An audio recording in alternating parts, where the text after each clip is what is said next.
Next, we're going to have, I think, an interesting session. So often, governments can act as powerful enablers for our movement, and yet so often we hear from social enterprises that they struggle to engage at a serious level. It's an absolute privilege that we're going to welcome a number of different government ministers on stage, but before we do so, I'd like to welcome Burt to the stage. Martin, as some of you may know, has an incredible track record, a real pioneer of social enterprise in Latin America. He's also held 3 different government positions, including most recently Chief of Cabinet to the President in Paraguay. So with no further ado, I'd like to welcome Martin to take the stage. Thank you.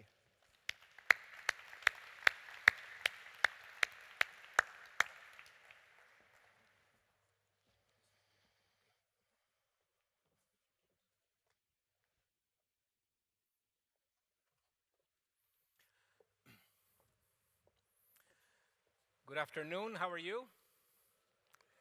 I'm very happy to be here. I'd like to thank Elena and Accra. We are actually working together in Africa. It's an interesting combination of a European country and a South American country doing social innovation. But today I am here to talk about, as Peter just said, the component that we need. We must remember that originally it was the private sector to provide goods and services, and the government to regulate or to produce goods and services when the private sector did not deliver. But the world has changed. And GNP, as we just heard Michael Green from the Social Progress Index, GNP per capita is interesting but is incomplete. So what do we have?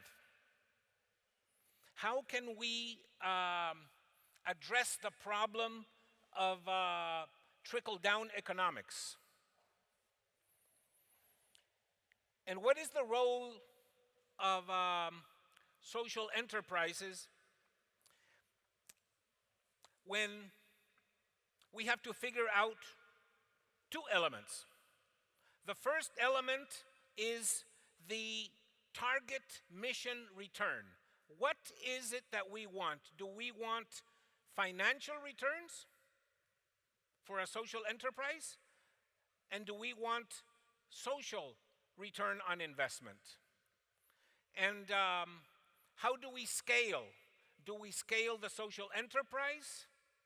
Do we scale in alliances and partnership with others? Do we scale the idea? Microfinance is an idea that has spread. Alcoholic Anonymous is an idea that has spread. And is social enterprise about converting a problem into an opportunity? Is this what social enterprise is? And what is the role of government? Because when we are in the private sector, always believe that the grass is greener. And many of us have said, if I were only in the government 1 month, I would change this and that policy to make it easy for people like me in the social enterprise, right? But when you're in government, you look at the social enterprise sector and says, okay, what are you delivering? Are you really more efficient? Who is your accountability? Who do you respond to? And these are the issues that we are going to speak today. We have 3 very important government leaders, and our role today will be to understand how governments are engaging with social enterprises, what are the best practices, how do we deal with the sustainability problem, and how do we contrast drivers, commonalities, and differences. I would like to ask three people to the stage right now. Please help me in welcoming Dr. Joyce Feng, Minister without Portfolio from the Taiwan government.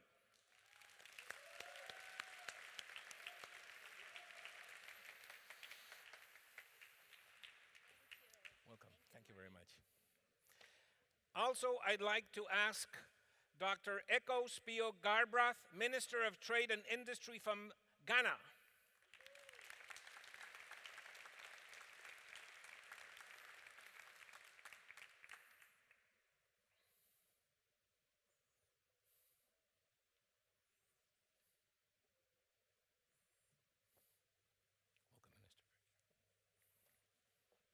And last but not least, I would like to ask Dr.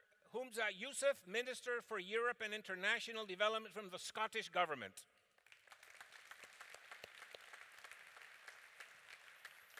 Thank you very much.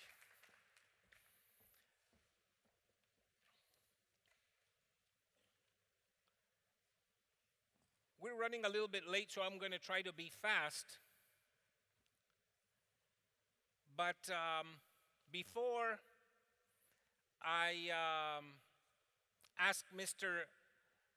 Yousaf to be our first speaker, I would like to read to you a message that the organizers have just received.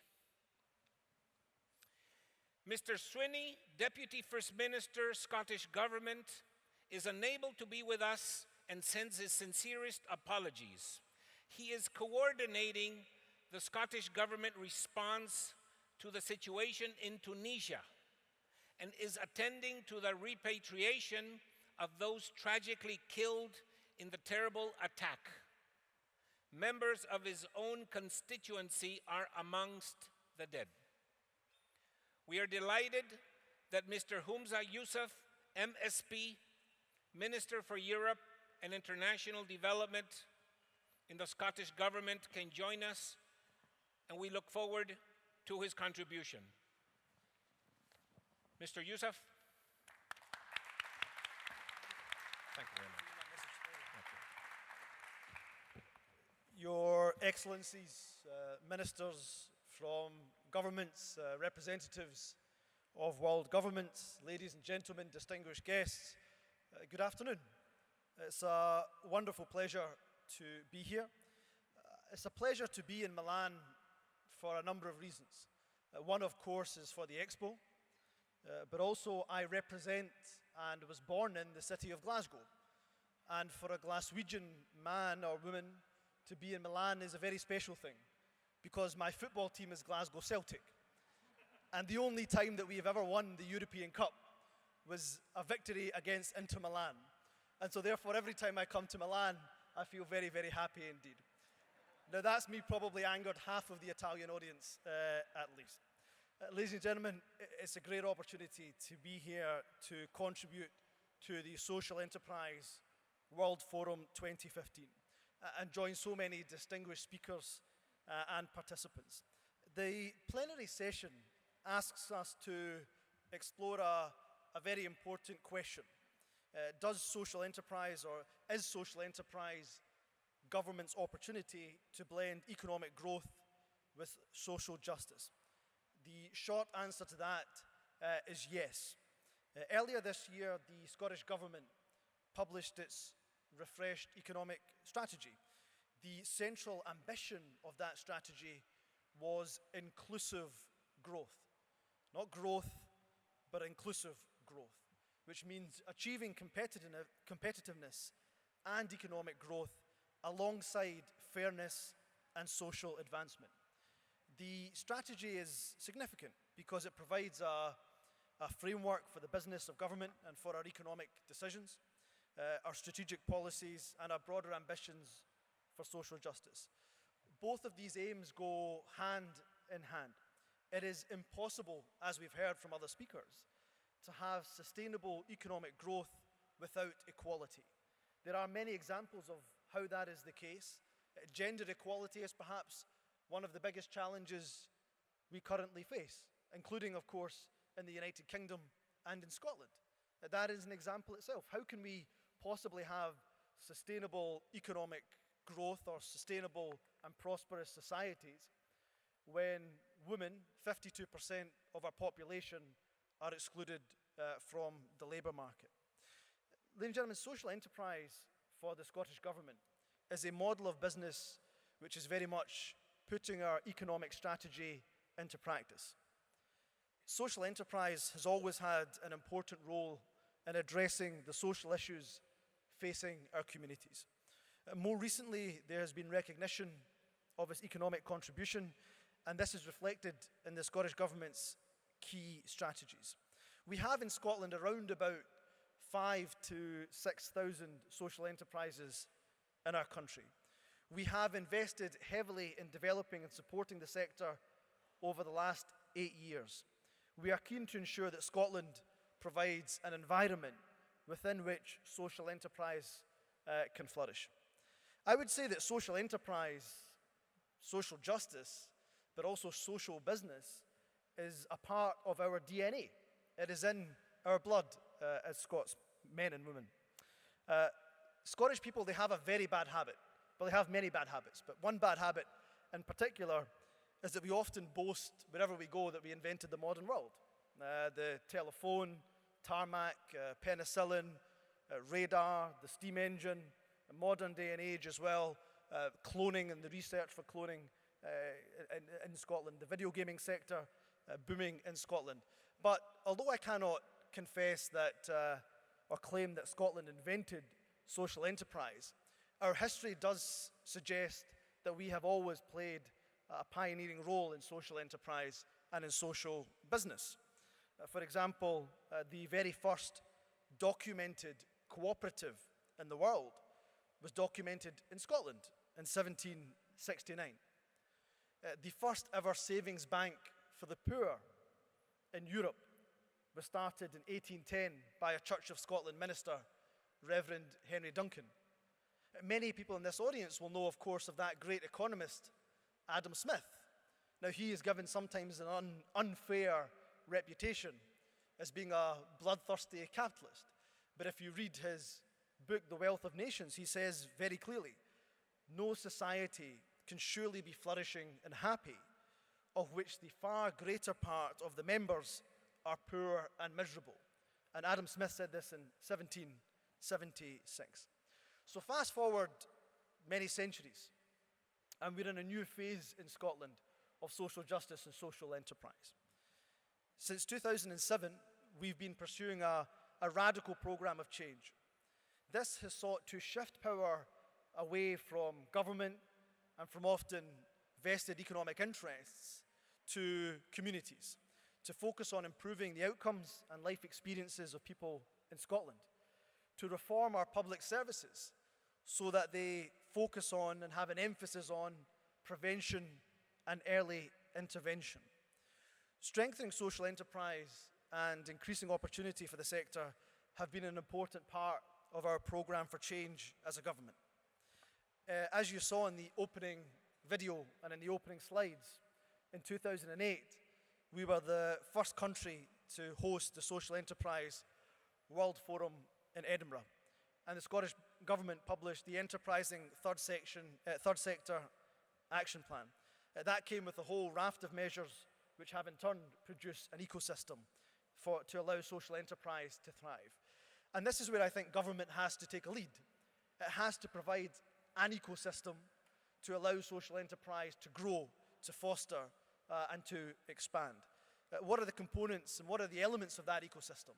Well, strong political leadership is of course important, but also you must have the legislative framework.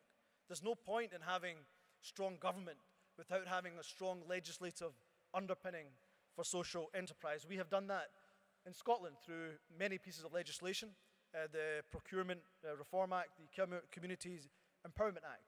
Both of these legislations have important clauses for community benefit and also for the presumption of transferring assets away from local governments into the hands of communities. Of course, legislative framework is important, the political leadership is important, but so important, of course, is having the finance and the capital available to inject into social enterprises, many of whom can often have costs front-loaded.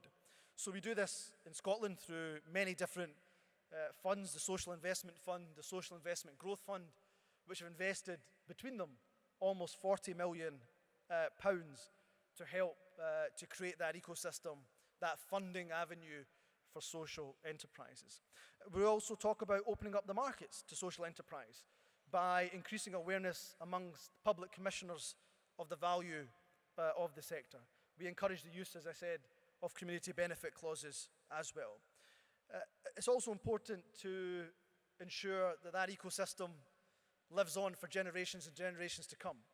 So part of that leadership is ensuring that our next generation, our young children, are brought up with an ethos of social enterprise. That is why we're proud in Scotland to have the Social Enterprise Academy, which is not only now in Scotland, but we've managed to export the Social Enterprise Academy across the world. It has developed an array of support, including a very successful schools program, so that children in schools are already creating social enterprises in their schools, so that when they grow up later in life, perhaps go to education, get themselves a job, become the entrepreneurs of tomorrow, that social justice and social entrepreneurship is a part of the ethos as adults as well. And then, of course, there's international engagement, which this World Forum demonstrates and exemplifies so well. International engagement, of course, is strongly encouraged. We believe that Scotland has much to offer and much to learn from others. But there are also many challenges that social enterprise faces, and you'll hear many of those in the next couple of days. From a government point of view, I think also there are so many opportunities and potential for growth for social enterprise that because of the current global climate, those are not being realized to their full extent. Just one example is perhaps immigration. In the United Kingdom and across the European continent, perhaps even further, there's a very negative and hostile discussion around immigration, which is unfair because in Scotland we believe that migration and immigration has benefited our country.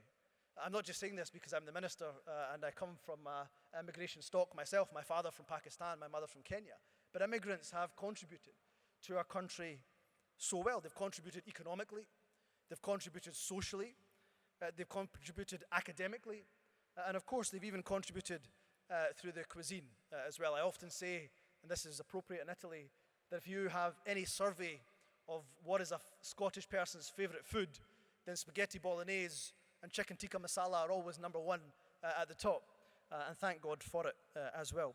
But immigrants also bring with them innovation. They bring with them technological innovation.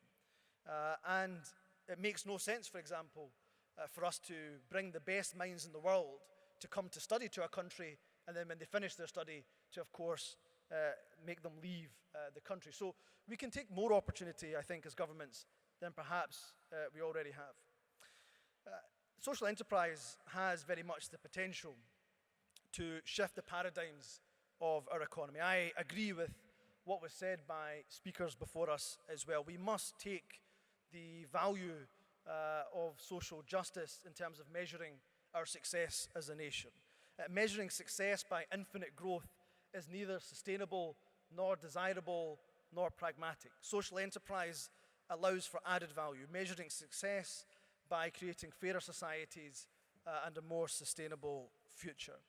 I also accept that poverty and inequality, whether experienced in developing countries or developed countries, will not be addressed by economic growth alone. I agree entirely with the contribution that was made by Michael Green and stated in the paper Social Progress Index that a society that fails to address basic human needs, equip citizens to improve the quality of their life, protect the environment, and provide opportunity for many of its citizens is not succeeding. In Scotland, we have a national performance framework that tracks performance with a suite of national outcomes that are both economic, but importantly also social as well. So I look forward to hearing more of what Michael has to say. In conclusion, ladies and gentlemen, let me say that what excites me about social enterprise is seeing what it can do, how it can make a real difference in our communities, how it can improve outcomes, how it can change the environment, and offer opportunities to those most in need. It's marvelous to be here. I'm sorry again from behalf of John Swinney, though I'm sure you understand for his reasons not being able to be here. As a global race and as a common humanity, we face a number of difficult challenges in the years and the decades and even the centuries beyond. Those challenges will not be overcome by the traditional models of growth, by the traditional models and solutions of business. It is up to the social entrepreneurs of the future to help foster a better day in the times ahead. It's marvelous to be here. I wish you every luck for the rest of your forum, and I wish you continued success, as I say, from whichever part of the world you come from. And of course, even though you were in Scotland in 2008, I welcome you back in the future sometime soon. Thank you very much.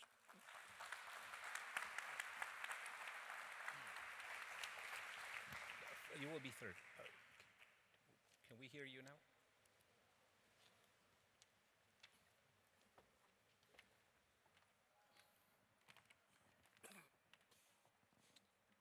Distinguished colleagues, ladies and gentlemen, it's an honor and a pleasure for me to be here this afternoon on behalf of the government and people of the Republic of Ghana to share with you some of our experiences on the subject of social entrepreneurship and social justice and the role of government.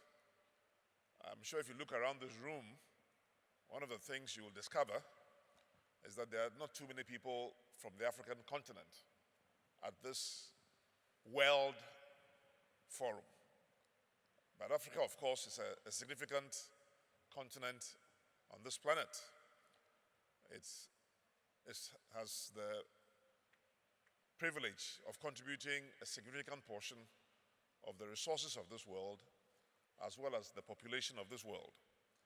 But we must admit that for a number of reasons, partly historical, but also due to the general, relatively slower growth of that continent, except in recent years where we commonly hear that 5 out of 10 of the fastest growing countries in the world happen to be in Africa. But it is common knowledge that Africa and African countries, going by the economic measurement we heard earlier about gross domestic product or gross national product or per capita income, happens to be the region that has the least in terms of cash wealth of the nations of this world. And yet Africa is also known to be the continent with potentially the most of the wealth of this world. So therein lies one of the ironies that social enterprise may wish to explore. How does a continent that is the wealthiest in this world also happen to be the poorest, if not one of the poorest?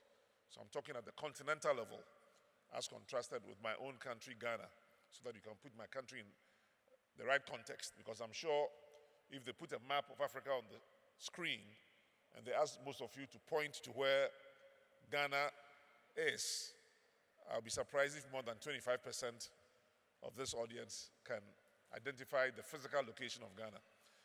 So we are a country on the West African coast, not too far from a much larger country that most people know about, which is Nigeria. And since there has been a reference to football, I'm sure those who are Italians will certainly know of a certain Balotelli fellow here, who sometimes, I gather, plays quite well, but can also be a little bit of a disciplinary problem. Ghana was a colony of the British Empire for a couple of centuries. And what it became famous for, among other things, is that of all the countries on this planet that European adventurers and explorers and colonialists went to, it's the only country that they chose to call the Gold Coast. Gold. So can I see by a show of hands from the women alone, just the women in this room, since we want this to be interactive, how many women here like gold jewelry? Gold jewelry. Can we see by a show of hands? If you like gold jewelry. Don't be shy. You are in Milan. It's the city of fashion, jewelry, style. If you like gold jewelry, let's see by a show of hands. A few women like gold jewelry, for sure. The men may like it as well, but I'm not asking the men about that. And I'm sure most people here also eat a product called chocolate. So can we see by a show of hands, both men and women, who likes chocolate in this room? I see a lot more hands. It looks like the social entrepreneurs are afraid of jewelry and gold. I can understand that. You are too socially conscious to enjoy jewelry. Nevertheless, Ghana has been a producer of gold for more than 500 years. But even after 500 years, we still have only exploited less than 10% of the gold resources of our country. We have also been among the 3 top producers of cocoa, which becomes converted into chocolate. And we've been doing that also for almost 150 years. But one of the things that, why I asked you about these 2 commodities is that they've usually accounted for more than 50% of the total exports of our country until the last 5-6 years, when we also became an oil and gas producer. But understanding the challenge that we face in social entrepreneurship in Ghana can be seen from the nature of the colonial educational system that we inherited. So I've asked a gathering of about this number, almost 1,000 people, at the leading university in Ghana, first-year students who've all graduated from very high-profile secondary schools. And I've asked them this question: how many of you in this room, and that is a gathering of 1,000 Ghanaian first-year students in our top university, can write on one sheet of paper the answer to a question such as, what is the process by which a crop called cocoa is grown and the beans that are harvested from the crop can be processed into chocolate? How many of the 1,000 first-year students, very bright students, they can enter Harvard, Yale, Stanford, or any other university you can think about, but how many of them can write on just one sheet of paper and hopefully get at least a B or even a C, the answer to that question? And just as you raise your hands when I asked you about chocolates, nobody in that class or that group is able to raise their hands. They have not been taught about how cocoa beans can be processed into chocolates. It's not in their academic curriculum. Then I asked another question, because as I said, we've been producing gold for more than 500 years and have generally been among the world's top gold producers. How many of you students, first-year students in a leading university in Ghana, top students who can go to Harvard, Yale, Stanford, Oxford, Cambridge, and leading Italian universities, can tell me the process by which certain rock samples can be extracted from the soil and after a series of processing becomes gold? Can you write one page on that and score a B? 1,000 students and nobody knows the answer to that. So I'm telling you about the reality of the African situation, especially in a country like Ghana, where the economic foundations of the country are totally disconnected from the content of what goes into the heads of students. And I speak with some degree of guilt because I used to be Minister of Education at one time before I became Minister of Trade and Industry. But I'm talking about a challenge that has existed for hundreds of years. And this is one of the areas where in my country, I and a few people got together to try and help to bridge that gap by creating the African Business Center for Developing Education, ABCDE. The African Business Center for Developing Education, as a means of helping the knowledge that goes into the students in the classrooms to be supplemented by knowledge from the real world of work. Because if I had asked the students the same question about 10 or 15 of the most important crops or produce of Ghana, they would also not have the answer. unless somebody had studied agriculture at the secondary school level, but that's a subject you normally study at the university. If I ask them about how a crop called cassava can be processed until you have cassava powder, cassava cake, and maybe ethanol, which can be used as a fuel, most of them wouldn't have an answer to that. If I ask the same about oil palm, which in Malaysia and Indonesia and others is a very important crop, how do you grow it and how do you process it and get various products, including ethanol, if you wish, they wouldn't have an answer to that. And if I ask them about sugar, which we grow as well, how many of you can tell us how sugarcane can be grown and processed and end up with molasses, with brown sugar, white sugar, and even, again, ethanol? They wouldn't have an answer to that. So we have educational systems that are very unrelated to the reality and the needs of the society, and that's partly because of the colonial experience of Africa, where those who came to colonize the continent trained people for particular purposes, to become good civil servants and to push paper around, maybe to help in running some of the colonial enterprises like big companies, but without knowing what is going on in their own country so that they can be independent and self-reliant. So we are talking about social entrepreneurship and the government's role as one in which the government should help the people to become more self-dependent and self-reliant. A process by which the government should put in place measures, mechanisms, and policies that bridge the gap between what students are taught in school and what they really have to do when they come out into the real world.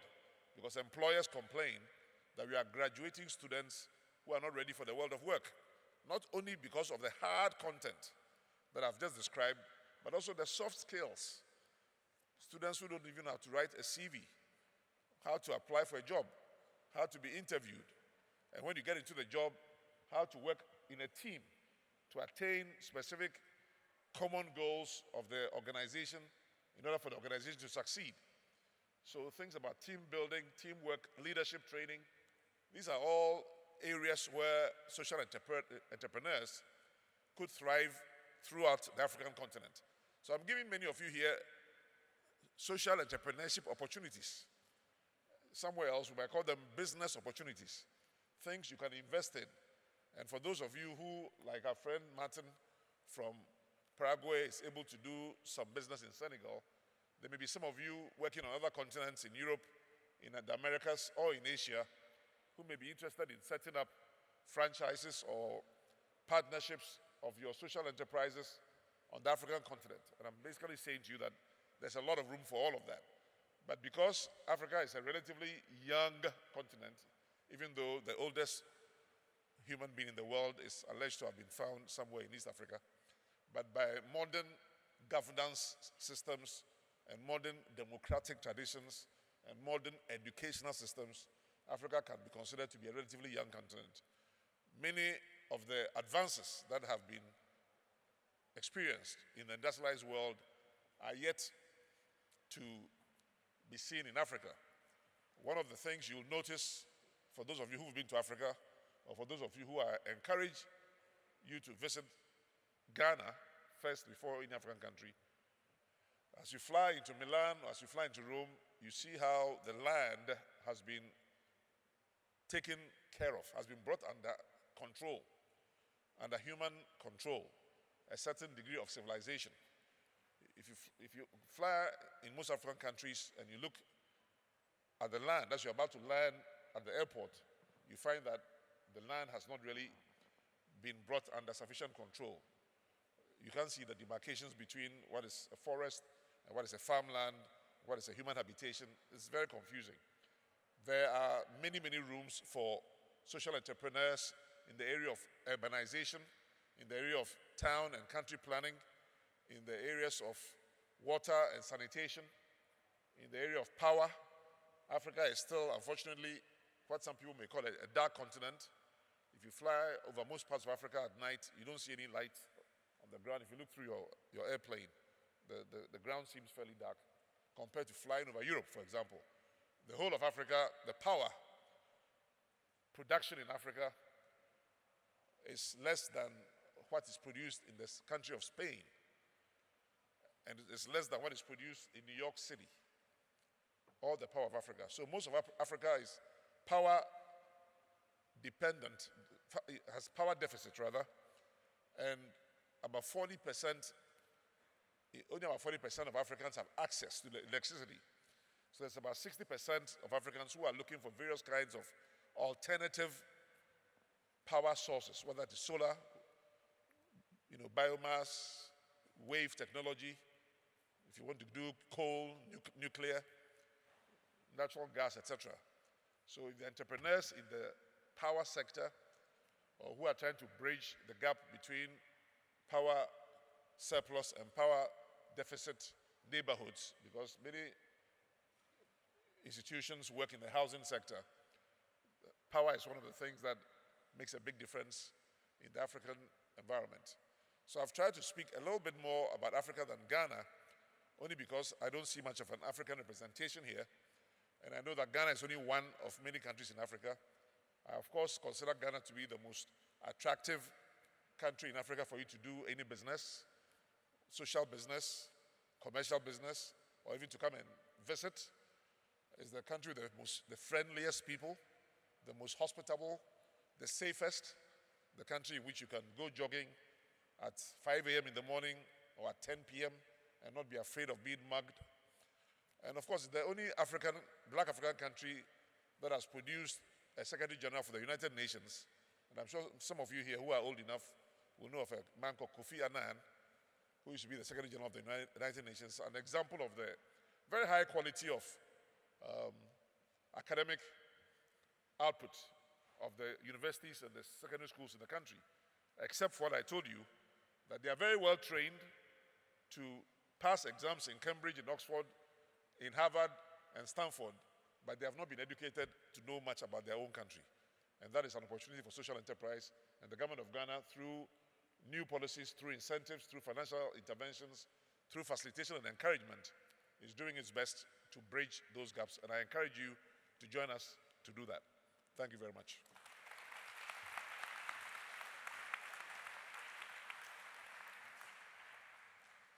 Dr.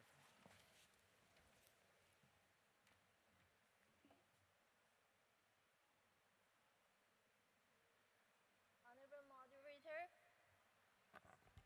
honorable guests, ladies and gentlemen, good afternoon.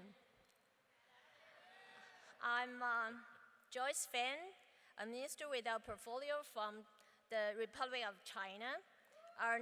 Thank you. Our nickname is Taiwan. I'm so pleased to be here to learn from you, my counterparts from over the world, and sharing our experience with you. By the way, Martin, I changed my hats. No, I was professor, but now I'm a minister, but I didn't change my mind. I'm still holding the same idea about what social enterprise is and how the government should treat the social enterprise in the government. Just like our friend Yousaf said, this is a very good question, and there's a simple answer to the questions. Is social enterprise an opportunity for government to blend economic growth and social justice? Yes, of course. But the organizer gave us a guideline for 4 very profound questions to answer in this session. And to my professor's point of view, it needs 2 units, 1 semester's contents to say. So that means I need 36 hours to explain the answers to you. But don't worry, I know my position here is the minister. I learned from my position that discipline is very important in a formal conference like this. So I prepared 10 slides of PowerPoint to tell the story of what the government and the civil society are doing in encouraging social entrepreneurs in Taiwan. Social enterprise is a new term, but it's not a new concept in Taiwan. Looking back, it starts from the year of 90s. There are a number of social entrepreneurs in Taiwan, starting from the stand of nonprofit organization or starting the point as cooperatives in all walks of life. And one tragic event in the year of 1999, it's a disaster.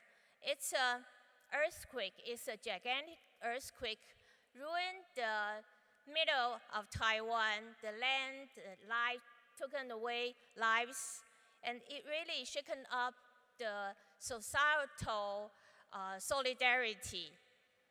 Now, Dave, I need your help. The photos?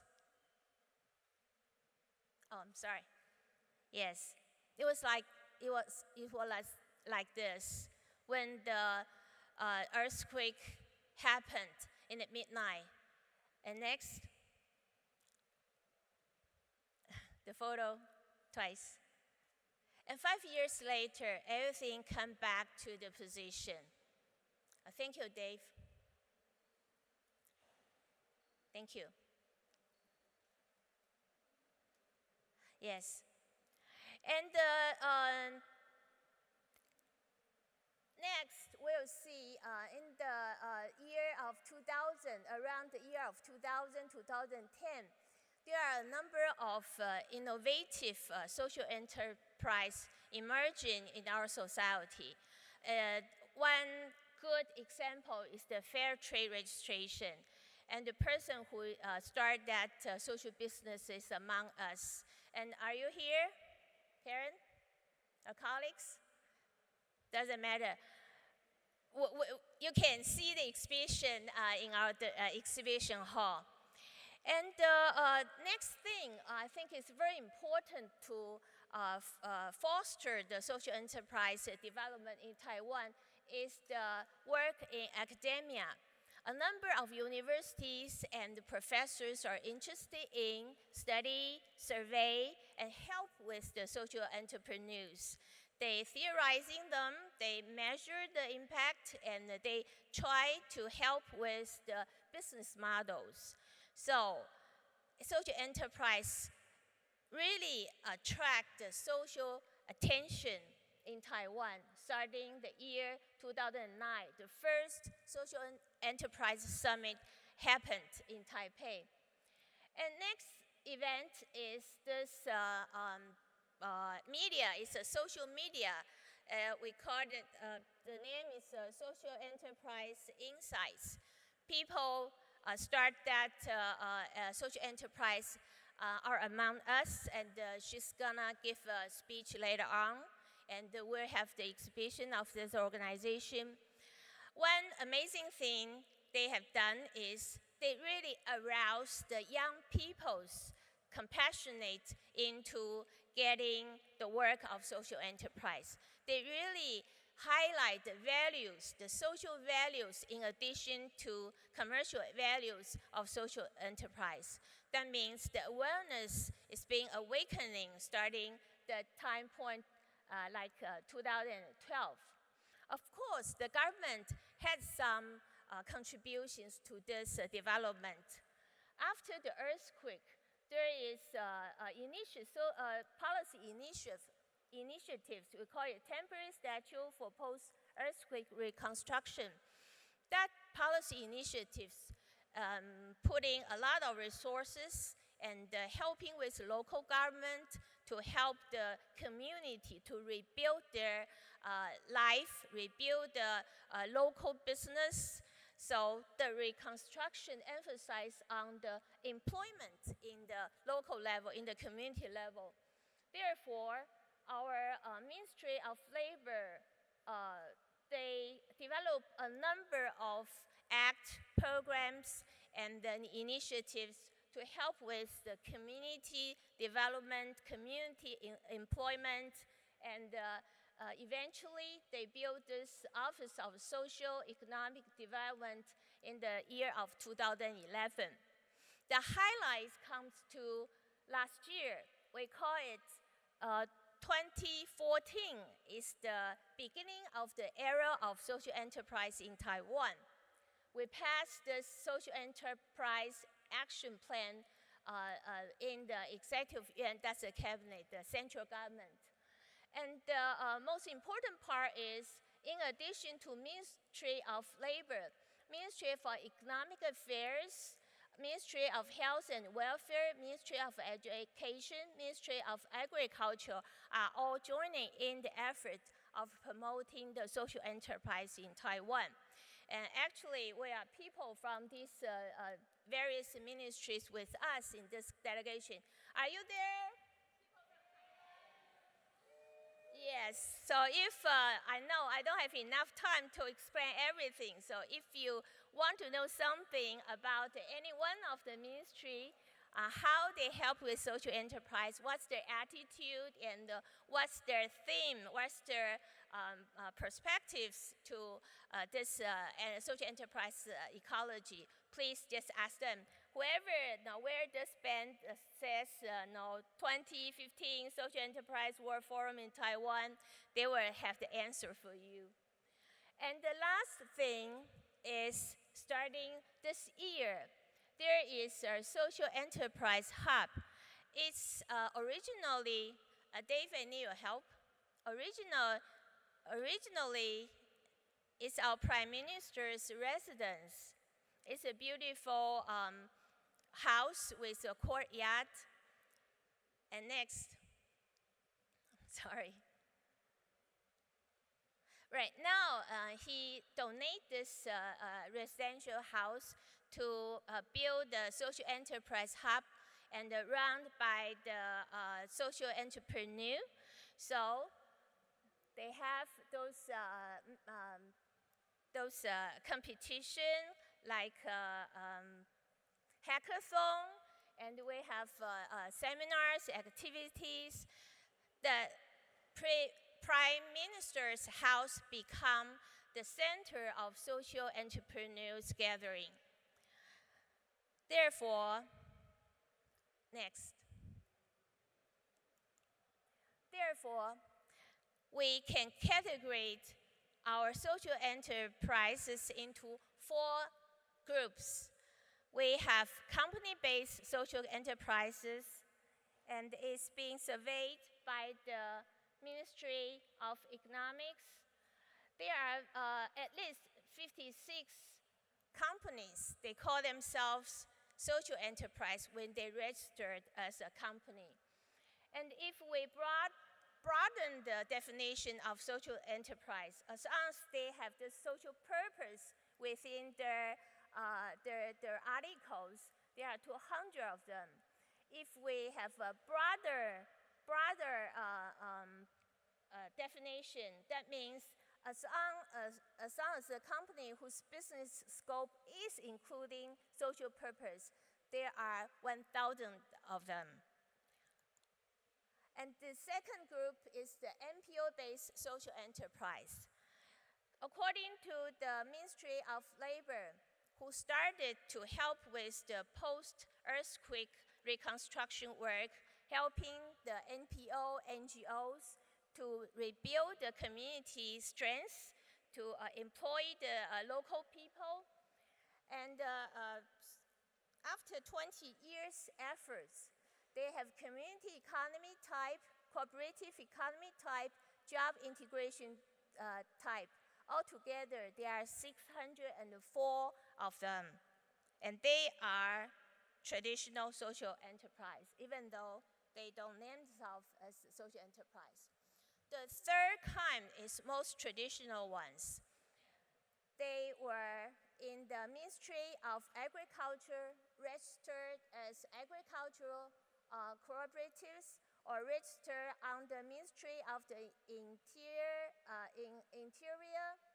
as the community cooperatives. And the fourth type is others.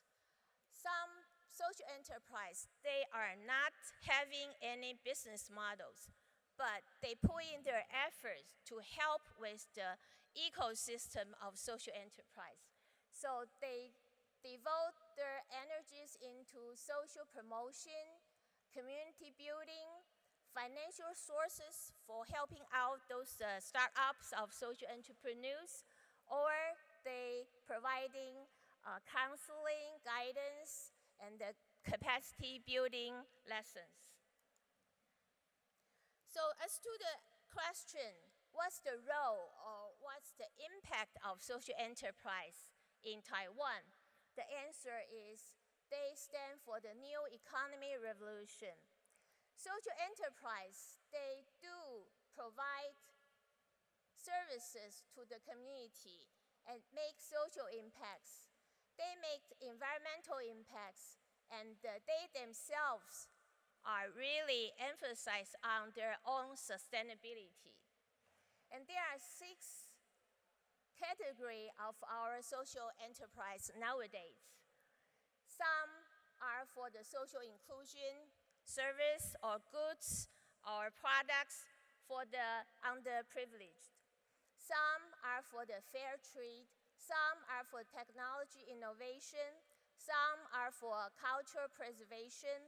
Some are under the agricultural innovation category. And some of them I just mentioned before. They help out with the social enterprise ecosystem. And what they do, they provide good response for our social needs, our social problems. There are a number of unsolved social problems in our society.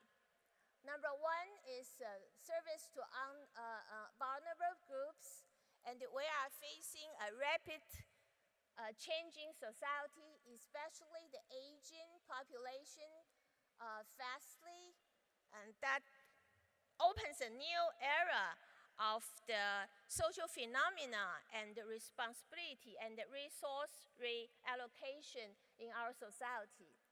And the fading agriculture like other societies, urban-rural gap, cultural collapse, food safety, pollutions, these problems have been thinking about, have been working on with, but solutions are still not vivid enough. So the new economy of social enterprise are providing innovative answers to these problems. Whether they can really solve those social problems is not what we're expecting now. But the direction and the hope and the positive energy they arouse in the society are the things that really happen and help out with the growth, the development of the society. And we do have, like my friend from Ghana, we do have employment issues, especially the higher rate of youth unemployment really attract our society. Now, we are a country with only 23 million people. We dwell in a very small island. It's like 1/8 of Italy. 8 of us will make Italy. But we have actually relatively low unemployment rate. It's under 4%. It's 3.85 now. But for young people aged from 20 to 29, their unemployment rate is as high as 12. So that really gave us a lot of worries in the society, from media, and there are pressures from the society that what are we doing with our young people? Why don't we give enough opportunities for next generation? Now, what are we doing as this generation? Now, are we depriving from our youngsters? So this young people's unemployment become one of the major policy target in this government. Fortunately, the social enterprise innovation, the social enterprise concept really attract a lot of young people's attention. So young people have the hope of their future. They wanted to learn and they want to join the movement of social enterprise. That's the thing really help out with the social development nowadays in Taiwan.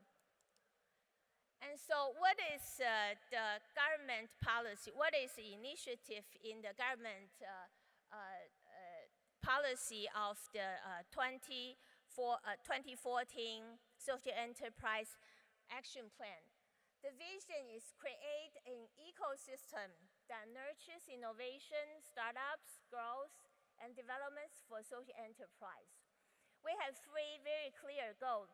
First of all, providing a friendly environment for social enterprise. Secondly, networking social enterprises. The third is improving the business model, strengthen the social enterprise themselves. And we adopt four major strategies to implement this policy. First is the relaxation of regulation. Not like other countries, whenever government want to do something, build new act or legislation.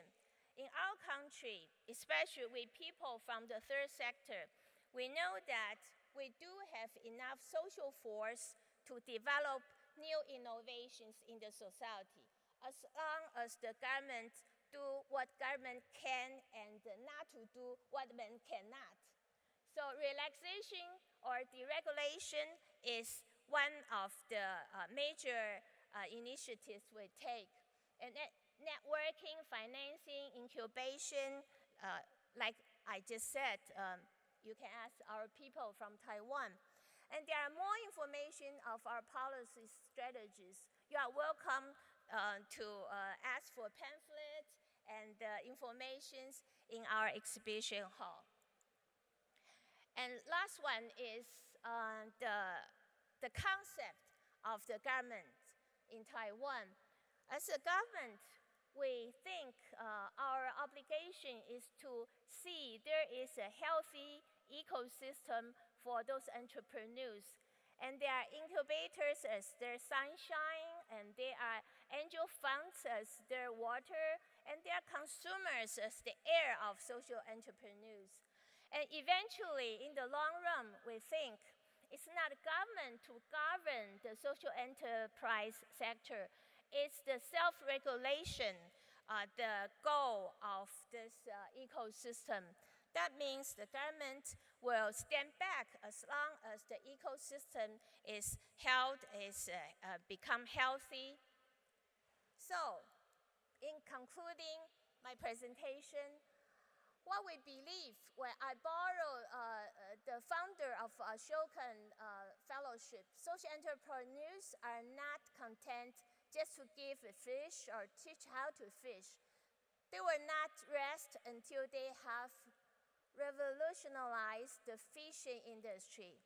And these young people from India says, bridging, collaborating, and networking resources for entrepreneurs are the obligations of government.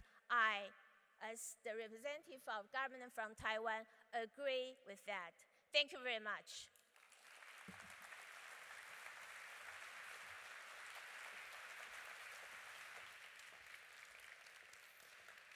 Thank you very much. I think that we have the privilege of having these three government leaders to give us their perspective. Since we do not have that much time, I would like to challenge each one of you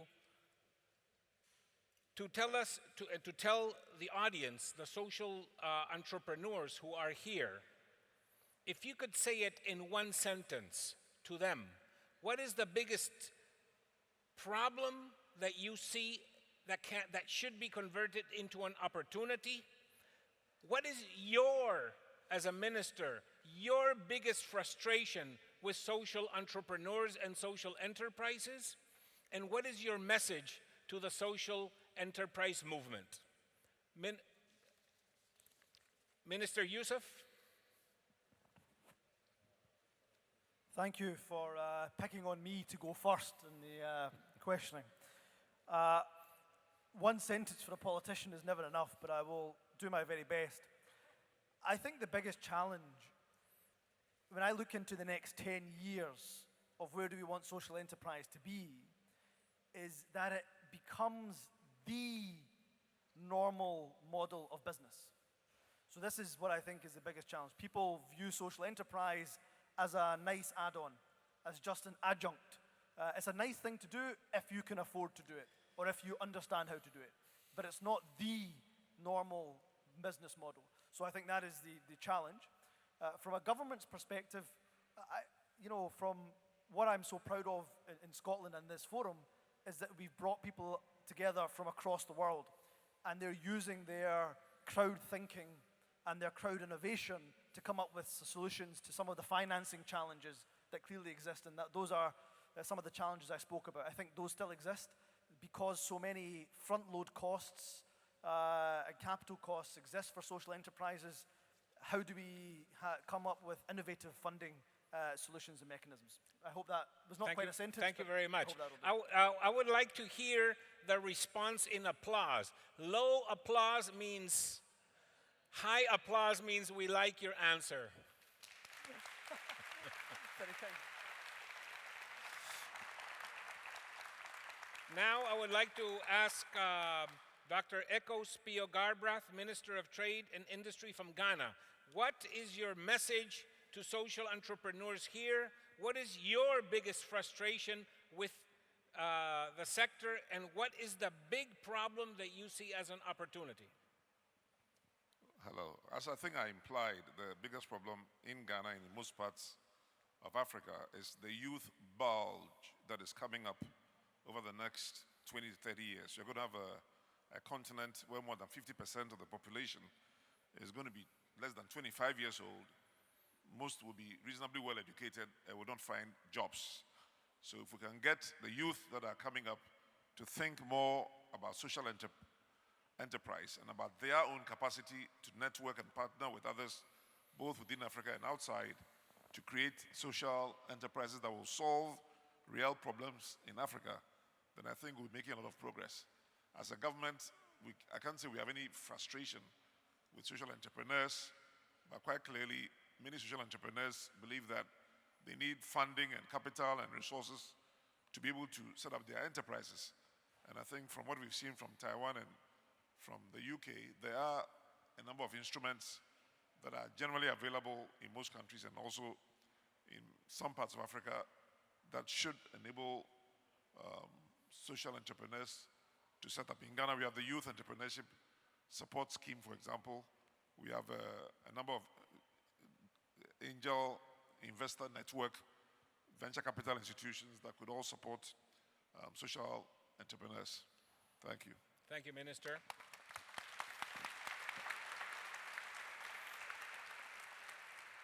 Dr. Joyce Feng, Minister with a portfolio from Taiwan government, and what is your message and what is your frustration with the sector? My message to social entrepreneur is do good on your business model. Do good on your business model. There are resources, but for your own sake of sustainability, just pay attention to run the business well. Now, because social enterprise is not nonprofit organizations, you need good business model and a good practice in keeping your book balanced. And my frustration is, since I'm in the government now, I know there are a lot of resources from government can help out with social entrepreneurs in the civil society. But the problem is, there are silos there. The government units don't really, sorry for my friends in government sectors here, they are all silos. They don't collaborate with each other. I think probably that's a matter of accreditation, like KPI for each unit. So they have hard time to share credits or collaborate with each other. So that causes some waste or an awareness of the resources toward the social entrepreneurs. I think that's a shame. And that's the thing, that's a target we'll tackle on later on. And the third one is, what's the social problem can become a good What social problem you see as an opportunity in aging? Taiwan is a rapidly aging society, but old people, there are not problems. old people, they are resourceful, they have wisdom, and they are compassionate. They want to help out with the young people, and they are consumers. So just pay attention to what they need in this society. Just try to understand what elderlies, what aged people are thinking, and provide service to meet their needs. Then there are gigantic opportunities for social entrepreneurs. Thank you very much. I would like the three ministers to please get up and receive the applause of the public. Thank you very much. It was a good session. Minister?